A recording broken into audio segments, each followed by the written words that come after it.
Oddly enough, that's one of the best introductions I have ever had. And thank you, Campbell.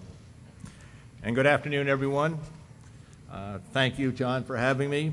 Trustees, faculty, graduates, and their families, I am indeed honored to be here with you today. And graduates, you made it. And to get to this point is a great achievement, and I congratulate you. But we also must acknowledge that you did not get here on your own. As John has pointed out, your families have been a deep and abiding resource to you. And so I want to welcome all the families and friends that are here today, and thank you for your sacrifices and for everything you've done to make this day possible. Now, as graduates, you have hopes and dreams, and as parents, we too have hopes and dreams, and we hope your dreams are guided by the lessons you learned at Tabor. Lessons that inspire a lifelong love of learning, instill a passion for the highest standards of achievement, encourage personal responsibility, and foster care for others. As I reflect upon my career, I can say that I never could have anticipated where I have ended up. And I consider myself most fortunate to have been given a number of opportunities over the years, both professionally and personally. I must say I've been blessed by three families.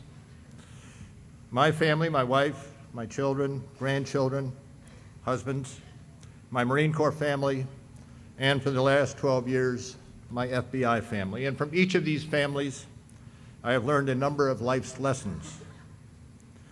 One such lesson is that much of what you do impacts those around you, and in turn, those around you shape your life in a number of ways.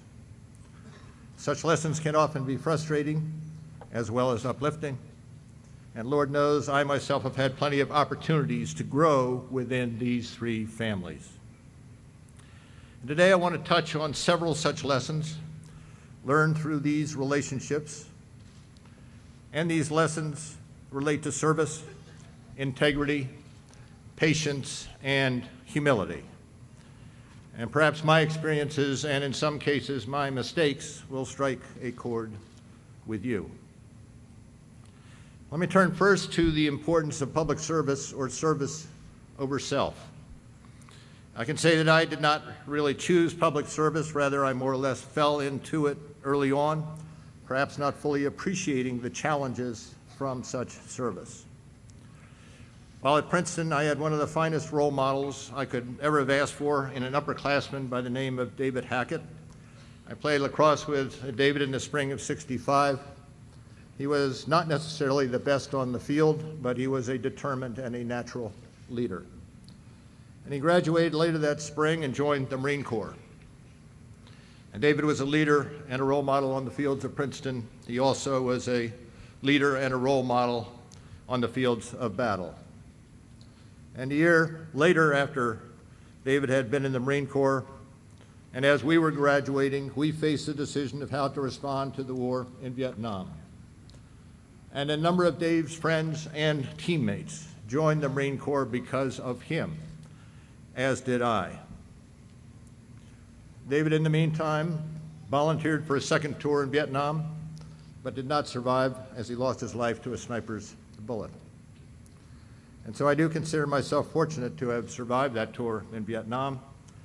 There were many men such as David Hackett who did not, and I learned a number of valuable lessons from that tour. And perhaps because of that, having survived, I've always felt compelled to try to give back in some way, and I have been lucky to spend the better part of my professional life in public service and to benefit from the intangible rewards that come from such service. And the lessons I learned as a Marine have stayed with me for more than 40 years, the value of teamwork, sacrifice, discipline, life lessons I could not have learned in quite the same way elsewhere. And since its earliest days, Tabor Academy has emphasized service over self. Your founder, Elizabeth Tabor, determined to make her life count for something good. She returned to Marion to begin a decades-long transformation of the place of her birth. She dedicated her time to building parks, a library, a music hall, and lastly, Tabor Academy, giving each of you and your families the opportunity to become part of the Tabor community. Indeed, you'll find the way which you choose to serve is not that important, only that you work to better your country and your community. And each of you must determine in what way you can best serve others, a way that will leave you believing that your time has been time well spent. Moving to second lesson, integrity.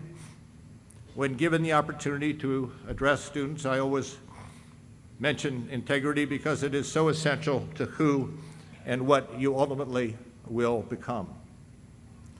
Many of you may have a career path in mind. Many of you have no idea where you will end up. A few of you may be surprised by where life takes you. I certainly was. And in the end, it is not only what we do, but how we do it. Whatever we do, we must act with honesty and with integrity. And regardless of your chosen career, you're only as good as your word.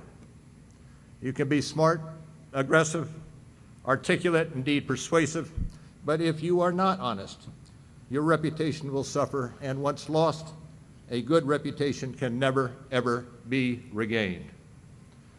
As the saying goes, if you have integrity, nothing else matters, and if you do not have integrity, nothing else matters.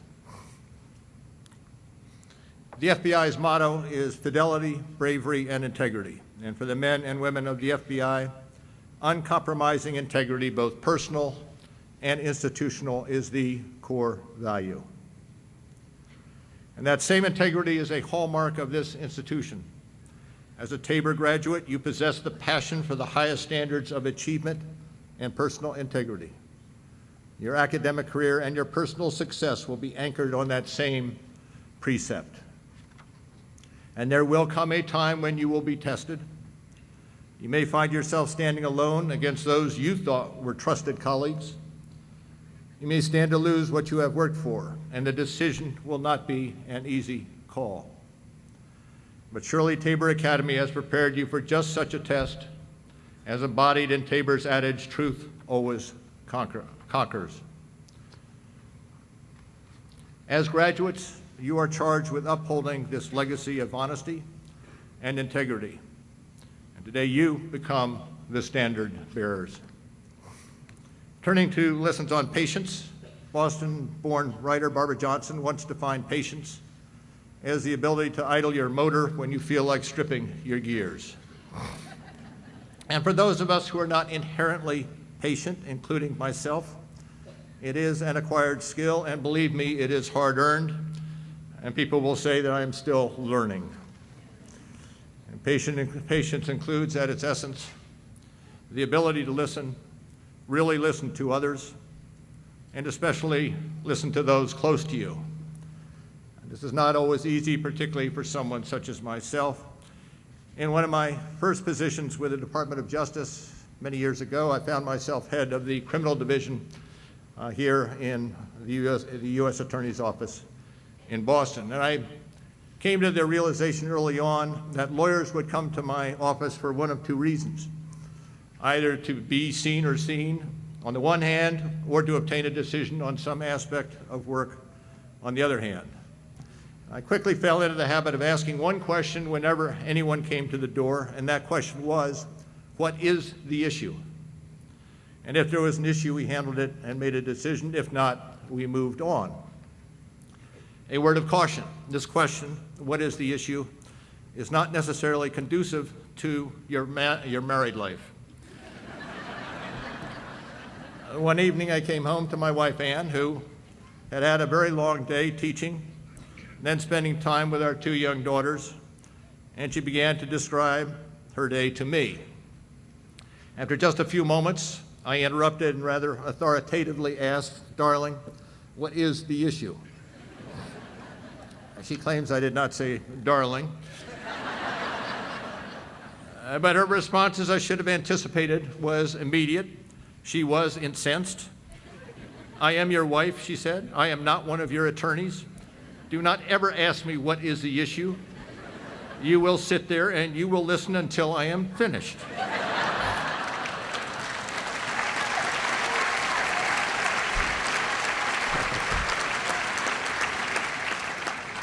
And she always gets the hand. That night I had the opportunity to learn the importance of listening to those around you, truly listening, before making a judgment, before taking action. And I also learned to use that question sparingly and never, ever again with Ann. And lastly, humility. There are those who are naturally humble, but for others, humility may come from life experience. It is the result of facing challenges, making mistakes, and overcoming obstacles. A good friend of mine, Lee Rawls, was naturally humble. He was always the smartest person in the room and the last one who would ever tout it. Lee and I were college classmates, and we served together at the Justice Department. And when I became director of the FBI, I asked him to join me as a close advisor, chief of staff, and remarkably, he agreed. Lee knew how to cut through the nonsense and get to the heart of the matter better than anyone else. And he also knew how to put me in my appropriate place. During one particularly heated meeting, everyone was frustrated, mostly with me, and I myself may well have been a wee bit impatient and ill-tempered. And Lee sat silently, then interrupted and posed the following question out of the blue. What is the difference between the director of the FBI and a 4-year-old child? And the room grew hushed, and finally he said, height. That's the only difference between the two. Cleverly pointing out, to my embarrassment, that the director of the FBI was acting just like a 4-year-old child and perhaps should start acting like an adult. And on those days when we were under attack by the news media and being hammered by Congress, I would walk down to Lee's office hoping for a sympathetic ear and ask him, how are we doing? And Lee would shake his head and said, you're toast, you're dead meat, your history, all the support you would want. And then he would continue by saying, don't take yourself too seriously because no one else around here does. And it was an innate sense of humility, the idea that the world does not revolve around you, that was central to Lee's character. He never sought to elevate his own status. To the contrary, he sought to elevate those around him, the hallmark of the truly humble. And I encourage each of you to surround yourselves with mentors over the coming years, individuals who will make you smarter and better, those who will recognize your potential and challenge you in new ways, and one day, wittingly or unwittingly, you will serve as a mentor to someone in your life. Service, integrity, patience, and humility. The lessons I speak of today are lessons not only for you, but for all of us. We must all find ways to contribute to something larger than ourselves. We must cultivate patience each and every day. We must maintain a sense of humility, and most importantly, we must never, ever sacrifice our integrity. And if we do each of these things, we will have the best opportunity to be successful personally, academically, and professionally, and our time will indeed have been time well spent. As a Tabor Academy graduate, your school by the sea has prepared you with the characteristics life requires: thoughtful preparation for and awareness of the wider world, perseverance, courage, good humor, a sense of direction, and a sense of humility. Thank you for having me here to celebrate with you today. To the class of 2017, ala tato, congratulations and God bless.